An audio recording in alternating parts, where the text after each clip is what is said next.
Hello Odoo users and welcome to our channel. In this tutorial, we will see the practical process for all-in-one dynamic import and export of the records in Odoo. This is a unified solution which helps you to do the seamless data transfer between Odoo, and import and export is done very fastly. It supports CSV, TSV and XML format while you do the process. So now let's get started. As you download our application from the Odoo web store, you will get FTP or SFTP syncing option and import export record, both of these on your Odoo dashboard. So let's understand the first step, that is syncing process. So here you can do FTP or SFTP syncing as per your requirement. So let's open it, and here you will mention the server name, host, username, password, port and company from the drop down menu. After all this information is mentioned over here, you will click on the check connection. If the things mentioned over here seems correct, you will get a connected ribbon over here, and SFTP connection is successfully connected now. Next is the log details option. So here are two things, that is log operation and log operation details. In log operation, you will see the operation type that is performed, that is import or export, along with its date and time. And here are the details. So if there are any errors while you are performing the operations, you will see the error message over here as well for import and export both. So here our SFTP syncing is done. Now next is how to import the data. First step is the import, and next I will explain you that is export. So for import, currently we will understand what is the mapping of the tables. So let's open it. We have two things that we have done over here. First is for the import and next is for the export. For the import, we have mapping done for the journal entry. So first of all, we will mention the name. Next is the mapping of the model. These are the Odoo models that we have, and we will select any one model which we want to import. We have selected journal entry. Next is the type, so import or export. Here we are doing import, so we have selected the same. Next is the main table. So if your journal entry that you are importing is the main table, it will be selected as such. So say suppose in our journal entry is the main table, and under that there are invoice lines which is considered as the subtable, which we will create separately. So here is invoice lines, as you can see, and it is a subtable, that is account move lines. So invoice lines is considered as the subtable, and journal entry as a whole is considered as the main table. Next is type of the data to import. So there are two types of data that we can import. First is the inventory and next is others. So why are these two options given? I will explain you. If you are importing any of the inventory, you will have to mention the inventory location as well, because inventory might be in the different locations of your company. So you will select as per your requirements over here. But if you are importing anything other than inventory, you will select others as well. Next is company details. So you will select the company. Here is the partner. So if we are doing import for any specific partners, so you can mention the name of your partner. It is something that is for your reference. It is not a compulsion. So you will mention it. Next is the unique identifier column. So here we will mention specify column alphabet ranging from A to CW, which is supporting of 100 columns from A. This value is mentioned to check whether the column record already exists, and it is also to avoid the duplication. So we will do the import process from this A column. So I will show you. Is this A column, and we will do the import process from here. Next is set the default field values. Here is a default value that is to be set, which will be included in your import process. Next is server type. So server type is selected. Here the server name. So server name is local SFTP that we have mentioned. Next is the file path. So here is the file path where the input process is to be done. We will mention the file path. Next is use first row as a header. So here is the first row which we want to use as a header. If yes, we will check this box. Next is CSV file delimiter. So we have to mention if it is a comma or semicolon in case of CSV file. So if it is semicolon, you'll have to mention it compulsorily over here. But in case if it is comma, it will be selected as defaultly as a comma if nothing is mentioned over here. Next is split the records of file.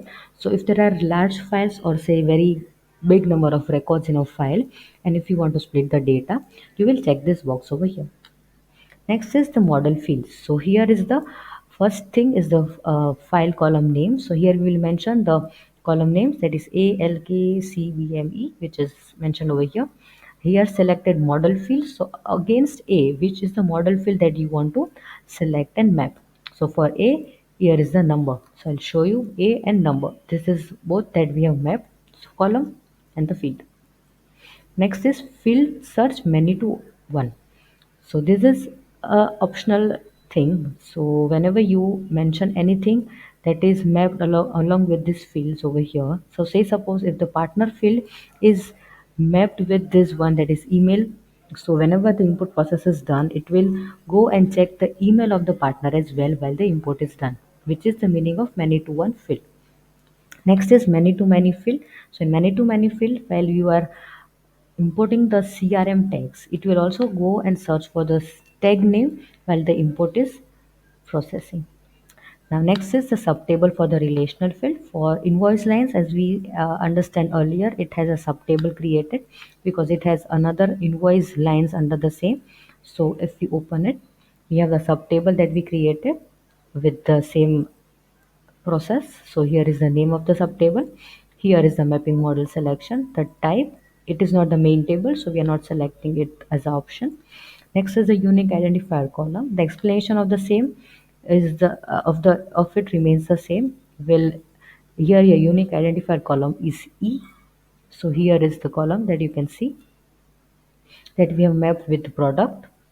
So E is mapped with the product and it will search for the internal reference as a product variant when the input process is done.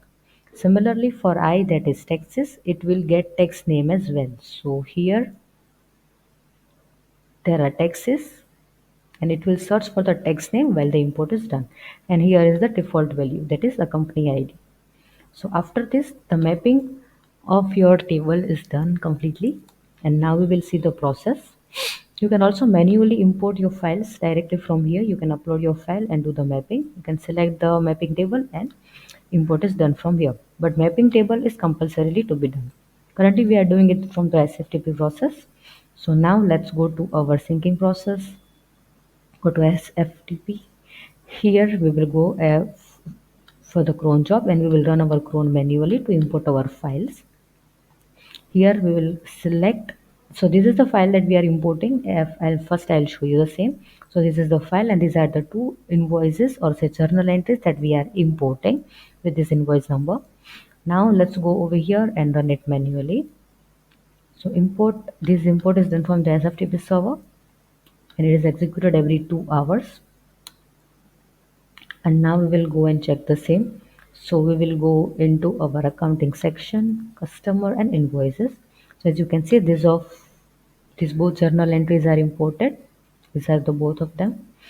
I'll show you the same in our server details. So whenever the import is successfully done, it goes into the archive, as you can see, so that the duplication to avoid the imports for the other files. So 2 imports are done successfully. As you can open it, you can see the details. In the journal items, we have this and the Texas. As you can see it over here, the file is successfully imported. Now it is successfully imported. You can go to check the log details as well. As you can see, import is done right now along with the date. So this is the process of importing. And now we will see the next step, that is the export process.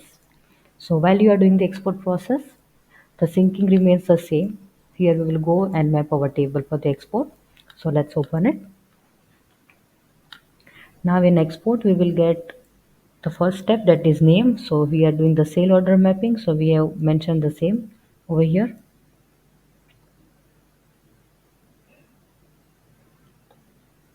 After that, we have another option, that is mapping models. So there are mapping models which are our Odoo modules that we want to export.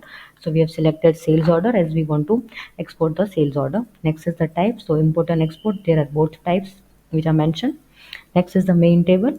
So you need to enable this option if your configuration is main. So for example, if you want to add a sale order record, then the sale order model, you need to create configuration record with the main table enable, and you need to create sale order line configuration separately without main table enable, that is over here, which I'll show you further. Next is the company.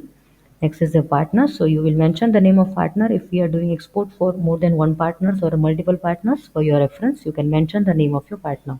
Next is enter the export file name. So here we will mention the name of the export file which will be used when the file is exported. So once file is exported, it will have the same name. Next is export file type. So we have three types supporting, and we can select any one. Enter the filter domain. So enter the filter domain is something where if you need to export specific records from selected mapping model, you can define it over here. Suppose this is state sent, so it will export the files which has the sent status. So I'll show you the same. So here there are the files which has sent status. So these files will be exported. This is what it means. Next is the server type, which is SFTP. Select the server, and here is the file path. So here is the file path where I want to export my data. Now we will understand the model fields. First is selected model fields. So you can select the fields from the chosen model that you want to include in the exported file. Next is field to search for many to one. This is the optional field. Even in the import, this will remains very optional. This is not compulsorily, but if we use many to one field for mapping, you can specify a subfield from the related model to export that specific value.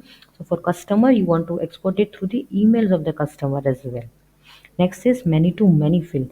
This field is also optional in import as well. We are doing export, so in import, this is also the optional field. This field is optional. If you select many to many field for mapping, you can specify a subfield for the related model export and to export its specific value, that is text, and we are using CRM tag currently, which is a specific value that we need for the export. Next is the required. So these are the two things that we require while we export, otherwise it will give you the error. Next is subtable for the relational field. So as we understood earlier, sale order is the main table, but its order lines are the subtable. We will see how the subtable is created. So here is the name, here is the mapping model, so sale order line, the type, and here are the fields that we want to export. So product quantity and unit price, these are the three fields, and for the product we have mapped it with the product variant which we want while we export it. So now let's go back. Our export table mapping is done. So while export table is mapped, we will get the export transactions. Here we will get the transactions once it is completed. So our export is divided into two process, or say two steps. So the actions will be running into two steps. So first we will prepare the data. Scheduler action over here from here. So let's run it manually. So the action will run in two parts. In first action, it will export. In the dynamic export, it will prepare the data. So as the data is prepared, you will see it in the export transaction. So that is over here. Let's open it. So here we can see this the data has failed. So we will check now why it has failed. So as we go to the logs, it will show you that file creation has failed because this record, that is S00041, does not have this value which we have kept as required. So tag ID is not present in this particular sale order. So let's go to this particular sale order, that is this one, and check. Here there is no tag present, which means we will mention the tag over here and save it. Now after that we will again go over here. Sorry, we will again go to the export transaction, open it, and we will recompute the data. So we have mentioned the tag and now we will recompute it. After that, it has created the file successfully and it is in the draft state now. So now after the file is in the draft state, we will run another scheduler action, which is